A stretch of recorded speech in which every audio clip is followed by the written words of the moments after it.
अस्सलाम वालेकुम बच्चों। आज हम नाइन्थ क्लास की एक्सरसाइज 1.5 का क्वेश्चन नंबर 1 और 2 जो है ये डिस्कस करेंगे। बच्चों क्वेश्चन नंबर 1 में हमसे पूछा गया है कि find the determinant of the following matrices. हमें ये जो नीचे मैट्रिसेस दिए जा रहे हैं इनका हमने डिटर्मिनेंट फाइंड करना है। तो बच्चों सबसे पहले समझ लेते हैं कि डिटर्मिनेंट क्या चीज़ होती है। अगर आपके पास एक मैट्रिक्स दिया हो, फ़र्ज़ कर लो वो कोई मैट्रिक्स है एम, और उसमें जो एंट्रीज़ है ना वो हमारे पास हैं ए, बी, सी और डी। ये इसमें एंट्रीज पड़ी हुई हैं। अगर हमें कहा जाए कि इसका आप मैट्रिक्स फाइंड करें, इसका डिटर्मिनेंट फाइंड करें, तो एम का जो डिटर्मिनेंट होगा उसको इस तरीके से साइडों पे अगर आप लाइन लगा दें तो इसका मतलब यही बनता है कि ये डिटर्मिनेंट ऑफ एम है। तो अगर आप इधर डिटर्मिनेंट ले रहे हो तो इधर भी डिटर्मिनेंट ही लेना है। मीन्स कि इसको आप इसी तरीके से लाइन लगा के लिखोगे, ब्रैकेट नहीं लगा के, क्लोज नहीं करना। तो यहाँ पे हम लिखेंगे ए, बी, सी और डी। तो बच्चों ये होता है डिटर्मिनेंट ऑफ एनी मैट्रिक्स। इसको इस तरीके से डिनोट करते हैं, और इसको कभी कभार ऐसे भी लिखा हुआ आपको नज़र आएगा कि ये डिटर्मिनेंट ऑफ एम। तो इसका भी यही मतलब बनता है। ये और ये बेसिकली इसको डिनोट करने के दो डिफरेंट मेथड्स हैं। तो बच्चों बहरहाल इस डिटर्मिनेंट को अगर आपने सॉल्व करना हो तो भला कैसे करते हैं कि ये जो डायगोनल एंट्रीज होती है ना, ये होती हैं डायगोनल एंट्रीज। इनको आपने मल्टीप्लाई करवाना होता है। मीन्स के ए को आपने मल्टीप्लाई करवा देना है डी के साथ, फिर बच्चों माइनस करवाते होते हैं, और फिर हम ये जो नॉन डायगोनल एंट्रीज होती हैं ये वाली, इन दोनों को आपस में मल्टीप्लाई करवा देते हैं। तो यहाँ पे हम लिखेंगे बी सी, और ये इसको मज़ीद सॉल्व तो यहाँ पे अभी हम कर नहीं सकते, वैल्यूज़ होती हैं तो फिर इनको सॉल्व करते हैं। अभी यहाँ पे हम सॉल्व करेंगे।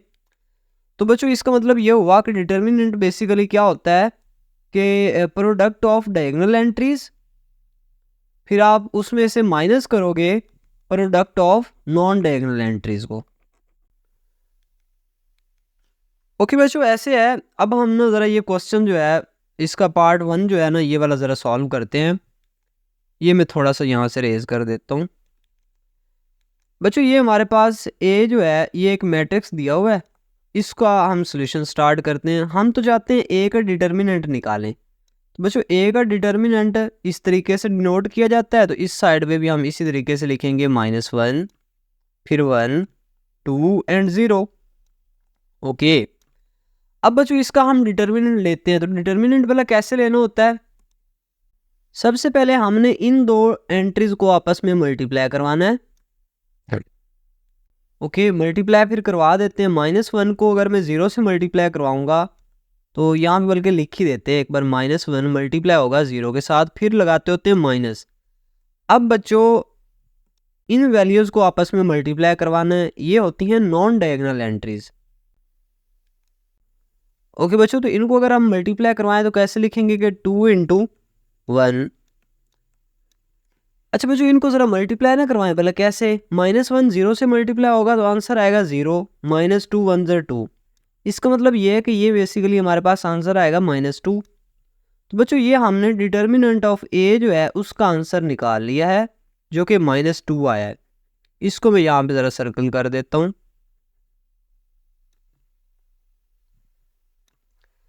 अच्छा बच्चों इसके बाद हम इसका जो सेकंड पार्ट है ज़रा उसकी तरफ चलते हैं। सेकंड पार्ट है हमारे पास बी, इसका हमने डिटर्मिनेंट फाइंड करना है। तो डिटर्मिनेंट को डिनोट करते हैं ऐसे बी, और इसके साइड पे एक लाइन लगाते होते हैं। और बच्चों ये इक्वल होगा भला किसके, 1, 3, 2, -2 के। ओके, अब बच्चों हम डायगोनल एंट्रीज को आपस में मल्टीप्लाई करवाते होते हैं। मीन्स के 1 को मल्टीप्लाई करवाएंगे -2 से, फिर बच्चों माइनस लगाते हुए 3 को मल्टीप्लाई 2 से करवाएंगे। ये 2 को 3 से मल्टीप्लाई करवाएं तो बात एक ही है, ठीक है ना। अच्छा बहरहाल इसको ज़रा सिंप्लीफाई करते हैं। -2 को अगर 1 से मल्टीप्लाई करवाया जाए तो -2, फिर बच्चों माइनस वैसे का वैसे, 3 2 ज़र 6। अच्छा ये हमारे पास आंसर आएगा माइनस का 8, और ये बेसिकली हमारे पास बी का डिटर्मिनेंट है, बी मॉड। तो बच्चों ये हमारे पास इसके सेकंड पार्ट का आंसर है, ठीक है। ओके, अब ये बेसिकली है हमारे पास 2x2 मैट्रिसेस जो होते हैं 2x2 ऑर्डर के, जिनमें 2 रोज हों 2 कॉलम हों, मीन्स के स्क्वायर मैट्रिसेस जो हैं 2x2 का एक स्क्वायर मैट्रिक्स, इसका हम डिटर्मिनेंट लेना भी सीख रहे हैं, ठीक है। ओके, यहाँ पे ज़रा इसका सोल्यूशन स्टार्ट करते हैं कि सी का जो डिटर्मिनेंट होगा ये इक्वल होगा डिटर्मिनेंट ऑफ 3 2 3 2। ओके, अब जो ऐसे करते हैं, इनकी जो डायगोनल एंट्रीज है ना ये वाली, इनको आपस में पहले मल्टीप्लाई करवाते हैं। तो कैसे, 3 को मल्टीप्लाई करवाएंगे 2 के साथ। ओके, फिर माइनस। अब बच्चों नॉन डायगोनल एंट्रीज जो होती हैं उनकी बारी है, ये वाली होती हैं नॉन डायगोनल एंट्रीज। तो ये भी क्या होगा, 3 मल्टीप्लाई होगा 2 के साथ, ठीक है। अब बच्चों इनको ज़रा सॉल्व कर लेते हैं भला कैसे। 3 2 6 माइनस 3 2 6, तो बच्चों ये आंसर आएगा 0। अच्छा, ये बेसिकली क्या आया हमारे पास, सी का डिटर्मिनेंट नहीं आ गया, यही तो हमने निकालना था। Wow, okay. अब बच्चों हम इसका ज़रा नेक्स्ट पार्ट स्टार्ट करते हैं, फोर्थ पार्ट जो है बच्चों, इसमें हमने डी का डिटर्मिनेंट फाइंड करना है। सो इसका सोल्यूशन स्टार्ट करते हैं। यहाँ पे लिखते हैं determinant of D which is equals to determinant of 3 2 1 and 4। Okay बच्चों, डायगोनल एंट्रीज को पहले मल्टीप्लाई करवाते हैं, तो 4 मल्टीप्लाई होगा 3 के साथ, ये जो 4 है ये मल्टीप्लाई होगा 3 के साथ, तो 4 3 12। फिर बच्चों माइनस लगाते हैं। अब 2 जो है ये मल्टीप्लाई होगा 1 के साथ, तो 2 1 2। थोड़ा सा डायरेक्ट करने की कोशिश कर रहा हूँ ताकि हमें बाद में भी आसानी हो। तो 12 माइनस 2 करूँगा तो बेसिकली आंसर आएगा 10, which is determinant of D. तो ये बच्चों हमारे पास डिटर्मिनेंट ऑफ डी आ गया है। अब बच्चों ऐसे है, इसके बाद नेक्स्ट हमारे पास जो है सिंगुलर और नॉन सिंगुलर मैट्रिक्सेस जो होते हैं इनकी ज़रा डेफिनेशन देख लेते हैं कि सिंगुलर कौन से होते हैं और नॉन सिंगुलर कौन से होते हैं। बच्चों, a square matrix A is called singular, कि कोई भी आपके पास जो स्क्वायर मैट्रिक्स होगा उसको आप सिंगुलर मैट्रिक्स बोलोगे अगर उसमें ये वाली कंडीशन होगी। कौन सी भाई, इफ़ द डिटर्मिनेंट ऑफ ए, कि उस मैट्रिक्स का आप डिटर्मिनेंट लें, ठीक है, इज इक्वल टू 0, और वो 0 के इक्वल आ जाए। तो यहाँ पे ये कंडीशन बताई भी गई है, सच एज, जैसा कि ए का मॉड जो होता है, ए का डिटर्मिनेंट ये इक्वल आ जाए 0 के। ओके, तो बच्चों ये तो बड़ी सिंपल सी बात हो गई कि अगर आपने किसी भी मैट्रिक्स को फाइंड करना हो कि ये सिंगुलर है या नहीं है, तो हम उस मैट्रिक्स का मॉड लेंगे। अगर तो वो 0 आ रहा है तो हम कहेंगे कि वो जो ए मैट्रिक्स था वो हमारे पास सिंगुलर है। अच्छा, इसकी जो एग्जांपल्स है ना, एग्जांपल्स में आपको लिखने का यहाँ पे मेथड बता देता हूँ कि आपने इसको कैसे लिखना है। बच्चों, यहाँ पे आप कोई भी एक एग्जांपल दे सकते हो, जिसमें फ़र्ज़ कर लो मैं एक मैट्रिक्स M लिख लेता हूँ, और ये जो M मैट्रिक्स होगा ना, इसको मैं कह रहा हूँ कि ये सिंगुलर है। अगर बच्चों ये सिंगुलर है तो इसमें ना इसके डिटर्मिनेंट का आंसर 0 आना चाहिए, ठीक है। तो डिटर्मिनेंट का आंसर तभी 0 आएगा अगर इसकी डायगोनल एंट्रीज को मल्टीप्लाई करवा के जो आंसर आए ना वही इसकी नॉन डायगोनल एंट्रीज को भी मल्टीप्लाई करवा के आना चाहिए। मीन्स कि ये देखो, अगर मैं इन दोनों को मल्टीप्लाई करवाऊंगा तो ये आएगा 3 2 6, और इसको मल्टीप्लाई करवाऊंगा ये भी आएगा 3 2 6। तो 6 में से जब -6 करूंगा तो आंसर तो 0 आएगा ओबियसली।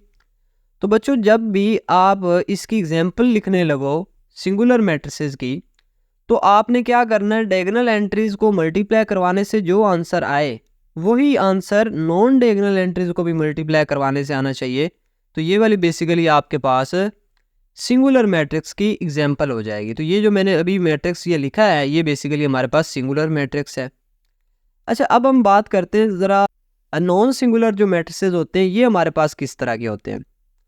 बच्चों, a square matrix A is called non singular, कि कोई एक स्क्वायर मैट्रिक्स होगा जिसको हमने ए का नाम दे दिया है, उसको आप नॉन सिंगुलर बोल सकते हो if the determinant of A is not equal to 0, कि अगर उसका जो डिटर्मिनेंट है ना वो 0 नहीं आ रहा, 0 के अलावा जो मर्जी आ जाए, अगर तो वो 0 आ रहा है तो फिर तो वो सिंगुलर हो जाएगा, लेकिन 0 अगर नहीं आ रहा तो फिर वो नॉन सिंगुलर है। बात ही यार ख़त्म हो गई।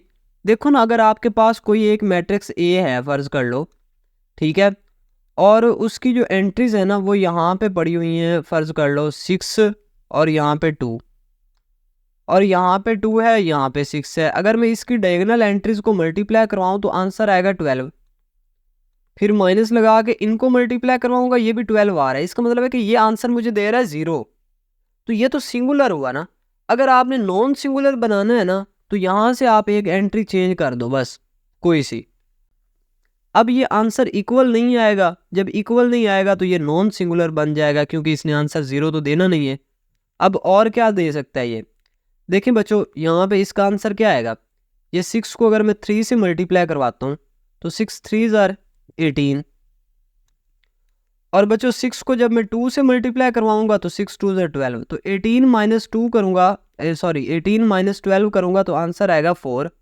तो बच्चों ये तो नॉन जीरो है ना, जीरो के इक्वल तो नहीं ना आ रहा।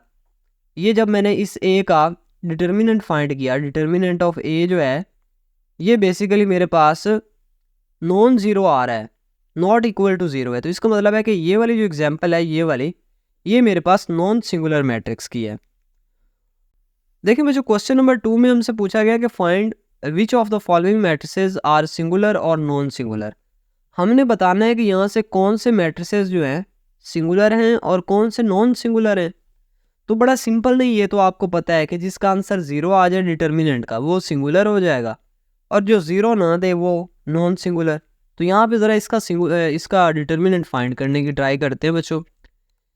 ए का डिटर्मिनेंट इस तरीके से हम डिनोट करते होते हैं, और यहाँ पे लिखेंगे 3 6 2 और 4। अच्छा बच्चों इसका ज़रा डिटर्मिनेंट फाइंड ना कर ले भला कैसे। 3 को 4 से मल्टीप्लाई करवाते होते हो, 4 3 ज़र 12। अच्छा फिर माइनस और 6 2 ज़र 12। अच्छा बच्चों जब डायगोनल और नॉन डायगोनल एंट्रीज को मल्टीप्लाई करवा के आंसर इक्वल आ रहा होता है तो इसका आंसर आएगा 0। बच्चों जैसा कि यहाँ पे डिटर्मिनेंट ऑफ ए जो है हमें आंसर दे रहा है 0, तो ऑब्वियसली बात है ये तो फिर सिंगुलर मैट्रिक्स हुआ। हमने अभी अभी तो पढ़ा है कि जिसके डिटर्मिनेंट का आंसर 0 आ जाए वो सिंगुलर होता है। तो यहाँ पे लिख देते हैं कि as a determinant of A is equals to 0, so it is singular. It is singular matrix. यहाँ पे मैट्रिक्स आप लिखना चाहें तो लिख लें, ना भी लिखें तो भी कोई बात नहीं होती। सिंगुलर बोल दिया तो सिंगुलर मैट्रिक्स ही है बेसिकली। ओके इसके बाद बच्चों बात करते हैं हम इसके सेकंड पार्ट की। अब भी हमने यही बताना है कि ये सिंगुलर है या नहीं है। अच्छा एक बार इसको वैसे डायरेक्ट ना करने की ट्राई करें। ये देखें 4 2 ज़र 12 हो जाएगा और 3 1 ज़र 3। आंसर इक्वल नहीं आ रहा है ना, एक का आंसर आ रहा है 12 और दूसरे का आ रहा है 3। तो इसका मतलब है कि ये नॉन सिंगुलर इस बार आएगा। अच्छा पहले देख लेते हैं। हमारे पास इस बार मैट्रिक्स है बी, इसका हम लेंगे determinant. Okay determinant of 4 1 3 and 2। अच्छा बच्चों यहाँ पे देखिए 4 को 2 से मल्टीप्लाई करवाएंगे, 4 2 ज़र 8, फिर माइनस 3 1 ज़र 3। अच्छा बच्चों 8 माइनस 3 करूँगा तो आंसर आएगा मेरे पास 5। अच्छा ये जो b का डिटर्मिनेंट आया है ये तो नॉन जीरो नहीं आ गया, मीन्स कि यहाँ पे मैं लिख सकता हूँ कि as a determinant of b is not equal to 0, so matrix b जो है इज नॉन सिंगुलर। ये नॉन सिंगुलर है। ओके बच्चों अब हम इसका ज़रा नेक्स्ट पार्ट जो है ये सॉल्व करते हैं, पार्ट नंबर 3, जिसमें हमें कहा गया कि सी को आप बताएं आप ये सिंगुलर है या नॉन सिंगुलर है। तो इसका सोल्यूशन स्टार्ट कर लेते हैं बच्चों। सी का हम डिटर्मिनेंट फाइंड करेंगे तभी हमें पता चलेगा कि ये सिंगुलर है या नॉन सिंगुलर है। 7 माइनस 9 3 एंड 5। सो इसका डिटर्मिनेंट अगर फाइंड करना चाहते हैं तो 7 5 35। अच्छा बच्चों ये माइनस फार्मूले वाला, अच्छा इसको ना देखिए यहाँ पे अगर मैं इन दोनों को आपस में मल्टीप्लाई करवाऊँ तो इनको मल्टीप्लाई करवाने से आंसर आएगा प्लस माइनस माइनस और 9 3 ज़र 27। सो बच्चों यहाँ पे क्योंकि साइन दोनों माइनस के आ रहे हैं तो यहाँ पे ब्रैकेट्स लगाना ज़रूरी है, ठीक है। अच्छा इसको सिंप्लीफाई करते हैं, ये आएगा 35 माइनस माइनस से मल्टीप्लाई होके प्लस 27। अच्छा बच्चों इसको ज़रा ऐड ना कर ले भला कैसे। ये आंसर आएगा आपके पास 62। अच्छा, ये बेसिकली हमारे पास सी का डिटर्मिनेंट आ चुका है। बच्चों अगर ये सी का डिटर्मिनेंट है तो ये तो सी जो है यहाँ से हमें ये क्लियर पता चल रहा है कि as a determinant of C is not equals to zero, क्योंकि ये ज़ीरो के इक्वल नहीं आया। अगर ज़ीरो के इक्वल आता तो फिर तो ये सिंगुलर हो जाता। अब ज़ीरो के इक्वल नहीं आया तो नॉन सिंगुलर है। यहाँ पे हम लिख देते हैं कि सी इज़ नॉन सिंगुलर।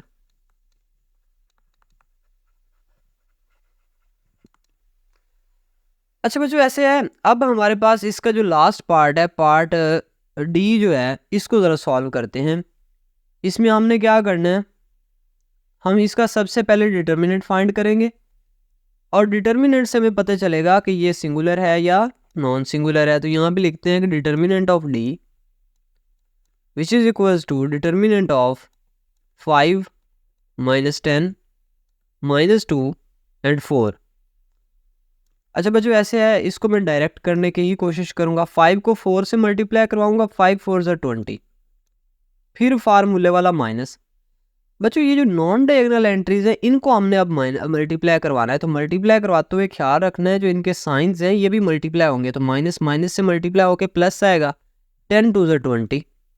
अच्छा ये 20 आ गया। ये जो माइनस यहाँ पे मैंने सेंटर में लगाया ये तो फार्मूले वाला है, ये तो जब हम डिटर्मिनेंट फाइंड करते हैं तो तब लगाते होते हैं। ओके बच्चों ये 20 - 20 किया तो आंसर आया 0। तो ये हमारे पास बेसिकली डिटर्मिनेंट का आंसर है, डिटर्मिनेंट ऑफ डी का। अच्छा इसका मतलब ये हुआ कि ये तो 0 के इक्वल आ गया है। तो यहाँ पे हम लिख सकते हैं कि as determinant of D is equals to 0, so D is singular. Okay तो बच्चों ये था ये हमारे पास क्वेश्चन नंबर 1 और क्वेश्चन नंबर 2। क्वेश्चन नंबर 1 में हमने डिटर्मिनेंट फाइंड किया और क्वेश्चन नंबर 2 में हमने बताया कि कौन कौन से मैट्रिसेस जो है वो सिंगुलर है और कौन से मैट्रिसेस जो है नॉन सिंगुलर हैं। तो सिंगुलर और नॉन सिंगुलर का हमें कैसे पता चला, on the basis of their determinants. तो हम जब उनका डिटर्मिनेंट्स निकालते थे तो हमें पता चलता था कि ये सिंगुलर है या नॉन सिंगुलर है। बच्चों अगर वीडियो आपको अच्छी लगी हो तो एक तो वीडियो को लाइक कर दें, चैनल को भी सब्सक्राइब कर लें ताकि आपके पास न्यू जो वीडियोस हैं वो आती रहें और आप उससे फ़ायदा उठा सकें।